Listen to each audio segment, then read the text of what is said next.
Assalamualaikum warahmatullahi wabarakatuh. Hello guys, welcome back to my channel. Baik, part 3 kita akan lanjut ke materi laporan arus gas. Sebelumnya gimana nih kawan-kawan? Ada yang ingin ditanyakan tentang PowerPoint di minggu sebelumnya atau yang sudah pernah saya sampaikan? Jika tidak ada, kita langsung aja ya ke laporan arus gas. Kalau ada bisa komen di komentar bawah ya, kawan-kawan. Kalau ada yang kurang paham seperti itu. Jadi, apa sih laporan arus kas itu kawan-kawan? Nah, kita harus tahu nih, laporan arus kas. Di mana laporan arus kas ini tuh sudah tercantum pada PSAK 2 tentang laporan arus kas yang telah disahkan oleh Dewan Standar Akuntansi Keuangan pada tanggal 22 Desember 2009. Nah, PSAK 2 ini merevisi PSAK 2 tentang laporan arus kas yang telah dikeluarkan pada tanggal 7 September 1994. Nah, apa sih laporan arus kas itu kawan-kawan? Laporan arus kas adalah catatan keuangan yang isinya segala informasi pemasukan dan pengeluaran kita dalam satu dekade. Ibaratnya kita mempunyai perusahaan. Nah, itu apa aja sih pengeluarannya dan pemasukannya di perusahaan kita itu kawan-kawan seperti itu. Jadi dicatat kawan-kawan. Nah, apa sih fungsinya laporan arus kas ini? Nah, fungsinya yang pertama ada untuk mengevaluasi struktur keuangan seperti likuiditas dan solvabilitas dan aktiva bersih perusahaan. Seperti itu kawan-kawan.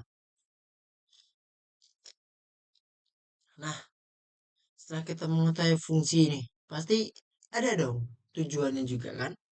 Nah, arus kas ini tuh bertujuan untuk memberikan informasi penerimaan dan pengeluaran kas kita secara rinci atau terperinci pada satu periode. Nah, satu periode ini tuh bisa bulanan, bisa tahunan, bisa triwulan, bisa kuartal itu tuh tergantung kita kawan-kawan seperti itu.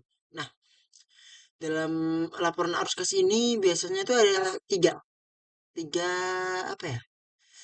Jenis, bukan jenis tiga klarifikasi kawan-kawan dalam catatannya yaitu pertama ada aktivitas investasi, yang kedua ada aktivitas operasi, dan yang terakhir ada aktivitas pendanaan. Nah, sebelum kita bahas lebih lanjut, apakah ada yang ingin ditanyakan? Sekiranya ada bisa komen di bawah. Nah, apa sih? Pasti kawan-kawan bertanya kan, apa sih aktivitas investasi itu? Apa sih aktivitas operasi itu? Dan apa sih aktivitas pendanaan itu? Nah, di sini akan saya jabarkan dari satu-satu itu kawan-kawan. Nah, jadi sini tuh penting kawan-kawan kita melakukan klarifikasi ini. Kenapa? Karena untuk membuat apa ya laporan arus kas itu harus ada klasifikasi seperti ini kawan-kawan. Jadi nggak langsung pengeluaran pemasukan saja kawan-kawan. Jadi ada klasifikasinya. Nah, nah kita masuk yang pertama ya. Aktivitas investasi. Apa sih aktivitas investasi dalam pelaporan arus kas ini?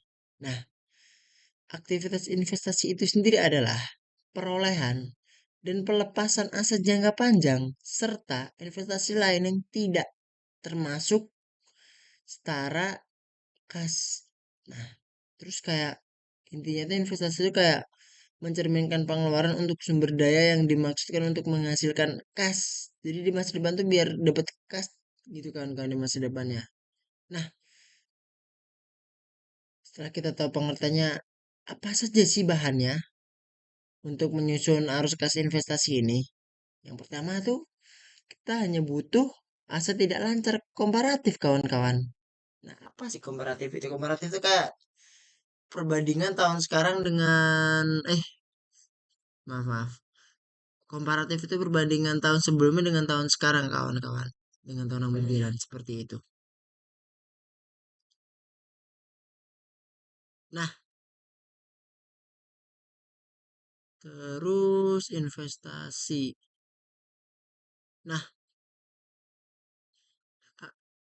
investasi ini tuh apa ya? Intinya tuh kayak membeli atau menjual. Contoh saja ya kawan-kawan. Itu tuh membeli atau menjual tanah, bangunan, peralatan atau instrumen keuangan yang bukan untuk diperdagangkan. Intinya tuh kebutuhan atau kepentingan yang bukan untuk diperdagangkan kawan-kawan seperti itu. Misal kas masuknya nih dari penjualan aktiva tetap, penjualan surat berharga yang berupa investasi, sama penagihan pinjaman jangka panjang yang tidak termasuk bunga.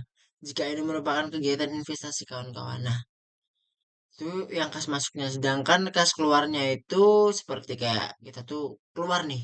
Keluar kita kas keluar tuh kita pasti apa ya? Untuk pembayaran kawan-kawan. Karena kas keluar itu saldo normalnya di kredit kan karena seperti itu. Nah, kayak kita tuh bayar apa nih? Misal bayar bayar apa ya? Bayar untuk mendapatkan aktivitas tetap. Terus kayak bayar untuk apa ya? Intinya untuk beli lah, beli investasi jangka panjang juga, sama kita tuh ngasih pinjaman loh kepada pihak lain juga gitu kawan-kawan. Nah, tadi harus ke investasi sudah. Sekarang kita ke pelaporan arus kas dari aktivitas operasi. Nah, di aktivitas operasi ini entitas itu melaporkan arus kas dari aktivitas operasi dengan menggunakan salah satu metode. Nah, di aktivitas operasi ini tuh ada bisa apa ya? Pakai dua metode kawan-kawan. Yang pertama langsung, yang kedua tidak langsung. Apa sih metode langsung itu? Nah, metode langsungnya itu kayak kelompok utama dari penerimaan pengeluaran kas bruto diungkapkan. Jadi harus diungkapkan dulu kawan-kawan. Nah, terus untuk tidak langsung ini tuh kayak dia tuh labanya disesuaikan dengan mengoreksi transaksi non kas, penangguhan atau akrual dan unsur penagihan atau beban terkait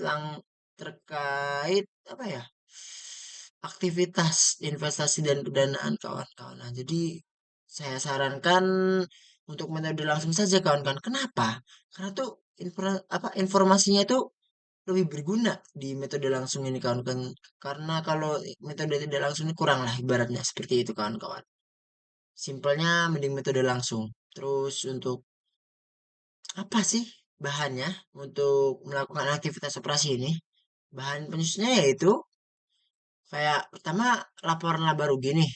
Terus yang kedua aset lancar komparatif. Seperti yang tadi saya bilang komparatif itu kayak perbandingan tahun sebelumnya dengan tahun sekarang kawan-kawan. Nah, terus kayak ada liabilitas jangka pendek. Seperti itu kawan-kawan. Lalu setelah operasi yang apa? Operasi bukan belum. Nah, sebelum ketiga kita bahas dulu nih harus aktivitas operasi ini kan kayak apa ya?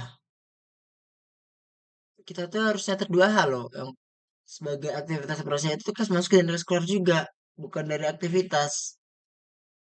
Ya, bukan dari aktivitas investasi maupun pendanaan kawan-kawan. Jadi kas masuknya tuh berbeda ya dengan yang tadi sebelumnya kas masuknya karena ini operasi yang tadi kan investasi kawan-kawan. Kalau yang operasi ini kas masuknya itu kayak ketika masuk nih kita dapat pemasukan nih kasnya nih ya kan berarti kita menerima uang nih kayak kita penerimaan dari apa misal penjualan, terus kita dapat uang dari mana lagi piutang nih, terus kita dapat mana lagi dapat itu dividen, terus dapat dari bunga, sama dapat dari refund dari penyuplai kawan-kawan. Nah, terus untuk kas keluarnya apa nih?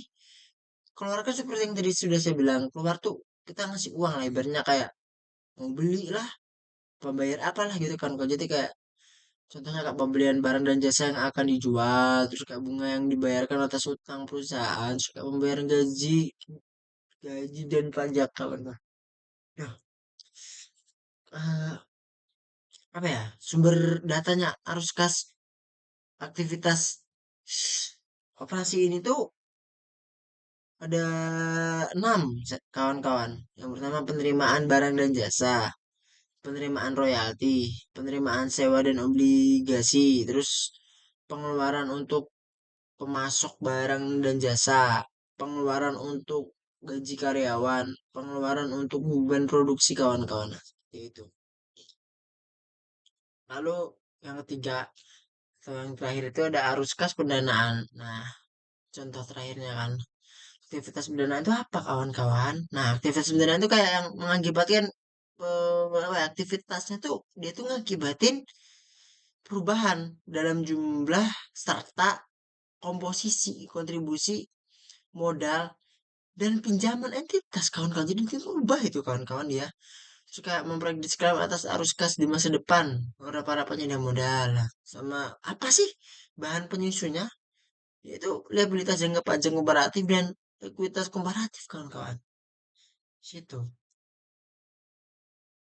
Terus hubungannya apa sih transaksi in aktivitas berdan ini dengan transaksi yang diperolah atau diserahkan kepada investor atau kreditur? Nah, jadi kayak ada kas masuknya nih. Misal ketika kita pendanaan kan kita kas masuk kan intinya kas masuk itu penghasilan, kas keluar kayak beban-beban atau pembayaran gitu kan kawan. Nah, untuk kas masuk itu kayak pengeluaran saham, ada wesel juga, ada obligasi, sama ada surat utang hipotek dan lain-lain lah kawan-kawan. Terus kalau kas keluar itu kayak kita bayar dividen lah, kita apa ya pembagian lainnya untuk pemilik lah, kayak kita pembelian saham sama pembayaran utang pokok dana yang dipinjam kawan-kawan.